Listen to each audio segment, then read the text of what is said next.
Miss হবে না আপনার পছন্দের টিভি শো। দেখুন জি5 অ্যাপে একদম ফ্রি। কালকের কেসটার ব্যাপারে আমি কিছু জানি না, কিচ্ছু না। তোর এই কথাগুলো শুনে মনে হচ্ছে তুই নিশ্চয়ই কিছু জানিস। আমাদের বল, প্লিজ বল।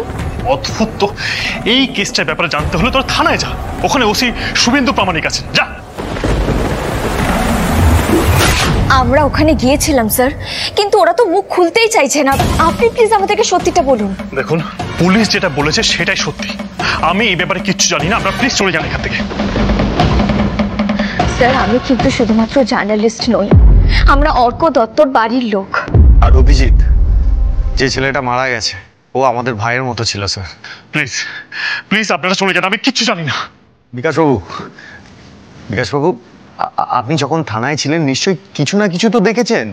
দেখুন বুবাই, মানে অর্ক দত্ত আমার ভাইপো, ওর অবস্থা দেখলে আপনার কষ্ট হবে। ও এখন আইসিইউতে আছে, 72 ঘন্টা টাইম দিয়েছে ডাক্তার। প্লিজ আপনি বলুন না। প্লিজ আপনি ব্যাপারটা একটু বোঝার চেষ্টা করুন। যারা এই ঘটনাটা ঘটিয়েছে তারা তো নিশ্চিন্তে আছে, বলুন। আপনি প্লিজ আমাদেরকে সত্যিটা বলুন, এড়িয়ে যাবেন না আমাদেরকে। বিকাশ, ডিউটি অফিসার তুই ছিলিস মানে একটু আধটু নয়, আমি অ্যাজিউম করছি তুই পুরোটাই জানিস। স্যার প্লিজ চুপ করে থাকবেন না, আমরা অনেক আশা নিয়ে আপনার কাছে ছুটে এসেছি। আরে আমি ডিউটিতে থাকলেও আমি কিচ্ছু জানি না, আমি লিভে আছি, প্লিজ আমাকে বিরক্ত করবেন না। ছুটিটা তোকে মুখ বন্ধ রাখতে দিয়েছে, তাই না বিকাশ?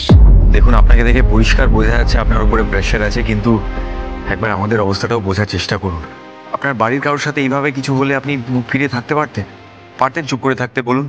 স্যার আপনি এখনো চুপ করে থাকবেন? প্লিজ কিছু একটা বলুন। স্যার, প্রশাসন থেকে আমাদের চ্যানেলে চাপ দেওয়া হচ্ছে যাতে এই নিউজটা আমরা ড্রপ করে দিই। প্লিজ স্যার, আমরা যদি কোনো একটা লিড না পাই তাহলে কিন্তু যারা অপরাধ করেছে তারা পার পেয়ে যাবে।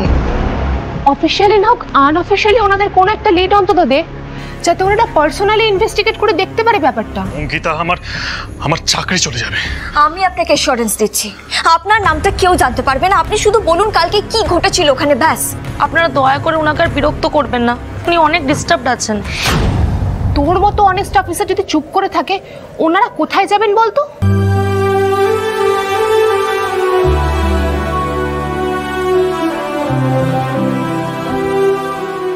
এখানে সময় নষ্ট না করে থানায় খোঁজ নিয়ে দেখুন 106 নম্বর পাতার পর 108 নম্বর পাতা কোথা থেকে এলো।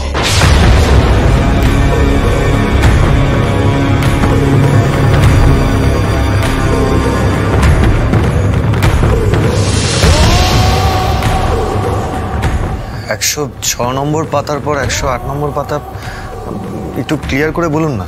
মোহনপুর থানায় এফআইআর ডায়েরিতে 106 নম্বর পাতার পরেই 108 নম্বর পাতা আছে। আমি এইটুকু ইনফরমেশন দিয়ে দিলাম, বাকিটা আপনারা খুঁজে বার করুন। 106 পরে 108 নম্বর পাতা, তার মানে 107 নম্বর পাতাটা কোথায়? দেখুন, আমি এর থেকে বেশি কিছু বলতে পারবো না।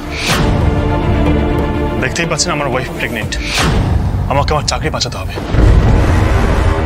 ঠিক আছে ঠিক আছে, তুমি প্লিজ এত টেনশন নিও না।